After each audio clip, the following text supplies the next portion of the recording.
हाँ तो मेरे प्यारे साथियों, आप लोग कैसे हैं? हम उम्मीद कर रहे हैं कि आप लोग अच्छे होंगे और अपना जो पढ़ाई होगा अच्छे से कर रहे होंगे। तो आइए हम इस क्लास में आप लोग के लिए लेकर आए हैं, ठीक है, अध्याय नंबर 1 का 10वां क्वेश्चन। ठीक है, इस क्वेश्चन को हम परिभाषा लिख करके बताएंगे। तो आइए क्वेश्चन को पढ़ लेते हैं। क्वेश्चन कह रहा है कि किसी गोलीय दर्पण से, ठीक है, ध्रुव कोमा वक्रता केंद्र कोमा दिया यहाँ पे वक्रता त्रिज्या, ठीक है, मुख्य अक्ष को प्रधान अक्ष भी बोला जाता है, ठीक है, फोकस दूरी, ठीक है, को क्या करना है, परिभाषित करना है। इसमें देखिए यहाँ पे कितना प्रश्न लग रहा है, 1 2, ठीक है, 3 और ये 4, ये 5। इसी 5 प्रश्नों को क्या करेंगे, हम परिभाषित करेंगे। तो पहला लिख कर डैश डालेंगे, इसमें से ध्रुव किसे कहते हैं पूछ देगा, ठीक है, प्रश्न में। तो ध्रुव बोलेंगे गोलीय दर्पण के मध्य बिंदु को दर्पण का क्या कहेंगे, ध्रुव कहते हैं। गोलीय क्या होता है अभी समझाएंगे, ठीक है, फिगर के माध्यम से।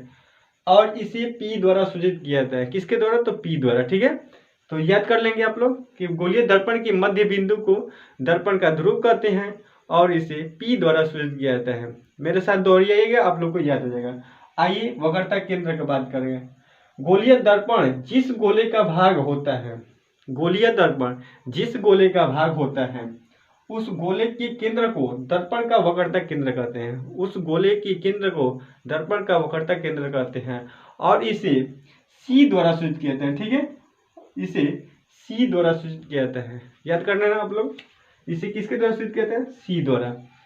नंबर तीसरा जो परिभाषा है, ठीक है, वक्रता त्रिज्या। वक्रता त्रिज्या क्या कहलाती है, देखिए यहाँ पे पूछ देगा कि वक्रता त्रिज्या किसे कहते हैं। तो बताना आप लोग, गोलीय दर्पण जिस गोले का भाग होता है, ठीक है, यही शब्द ऊपर वाला में लिखे, ठीक है, गोलीय दर्पण जिस गोले का भाग होता है उसी त्रिज्या को दर्पण की वक्रता त्रिज्या कहते हैं, ठीक है, उसी त्रिज्या को दर्पण की वक्रता त्रिज्या कहते हैं और इसे R द्वारा सूचित किया जाता है। पूछेंगे वक्रता त्रिज्या को किसके द्वारा सूचित किया जाता है, तो R द्वारा, ठीक है। तो आइए पढ़ेंगे इसको, मुख्य अक्ष दिया ना और फोकस दूरी को, इस क्वेश्चन को लिखवाएंगे और इसका उत्तर देंगे। तो आइए हम देख लेते हैं, प्रधान अक्ष या मुख्य अक्ष, ठीक है, दोनों में से किसी एक देगा तो आप लोग इसी आंसर को लिखेंगे। तो प्रधान या मुख्य अक्ष किसे कहते हैं पूछ देगा क्वेश्चन में, ठीक है, किसी एक को। तो गोलीय दर्पण के ध्रुव से, ठीक है, गोलीय दर्पण के ध्रुव से वक्रता केंद्र को, ठीक है, गोलीय दर्पण देखिए यहाँ पे ये गोलीय दर्पण है, इसके ध्रुव से, ठीक है, ध्रुव P से वक्रता केंद्र को मिलाने वाली रेखा का दर्पण का ध्रुव कहते हैं, ठीक है। जो गोला है देखिए यहाँ पे गोलीय दर्पण से के ध्रुव से मिलाने वाली जो रेखा होती है, ठीक है, उसी क्या कहेंगे, मुख्य अक्ष कहेंगे। मुख्य अक्ष समझ में आ गया। आइए यहाँ पे फोकस दूरी, किसी अवतल दर्पण का फोकस उसके, ठीक है, किसी अवतल दर्पण का फोकस उसके मुख्य अक्ष पर वह बिंदु जहां मुख्य अक्ष के समांतर आती किरणें दर्पण से परावर्तन के बाद मिल जाती है, ठीक है। तो यहाँ पे आप लोग बताए थे पीछे की ध्रुव, ठीक है, ध्रुव के बारे में समझाना था। तो यहाँ देखिए आप इस गोले में कहाँ ध्रुव लग रहा है, यहाँ पे। तो ध्रुव को P द्वारा सूचित करते हैं, देखिए यहाँ पे ध्रुव है, यहाँ पे ध्रुव P है, ठीक है, गोला में। और वक्रता त्रिज्या देखिए यहाँ पे ये भी वक्रता त्रिज्या ही है, यहाँ से केंद्र पे जो भी देखा जाएगी वही वक्रता त्रिज्या होगी, ठीक है। तो यहाँ पे देखिए यहाँ पे ये वक्रता त्रिज्या है, यहाँ से यहाँ तक, ठीक है, और यहाँ से यहाँ तक वक्रता त्रिज्या ही है, ये भी त्रिज्या ही है, ठीक है। अगर टोटल एक रेखा में बनेगा ना तो ये क्या कहलाएगा, एक रेखा में बनेगा तो ये व्यास हो जाता है, ठीक है। आप लोग वृत्त पढ़े होंगे मैथ में, तो ये जो एक सीधा रेखा हो जाएगी ये पूरा टोटल रेखा हो जाएगी, तो इसे वृत्त का व्यास बोलते हैं, ठीक है। ये तो दर्पण है हमारा।